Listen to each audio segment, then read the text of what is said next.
Ngayon nga pala, ito yung tuturo ko kung paano i-download itong injector sa Bloodstrike. At i-download nyo na rin, pagkatapos download nito, download nyo na rin pati ang Bloodstrike. Ito.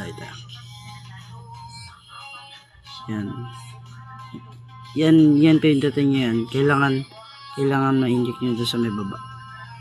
At lang ulitin natin.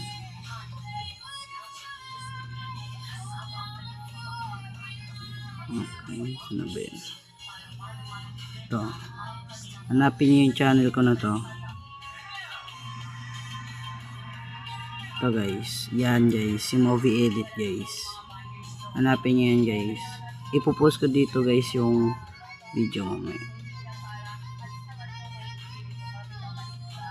Dito nga pala sa TikTok rin guys. Dito ko ipopost. Yan guys. Yan guys. Hindi makikita nyo na lang yung bio guys. Pindutin nyo na lang yun guys. Copy nyo. Para maano nyo yung link natin at ma-download yung injector. Yan. Yan. Makikita nyo yan guys. Da-download nyo na lang.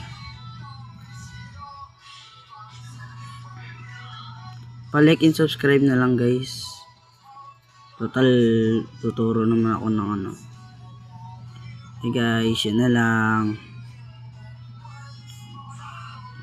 Ay,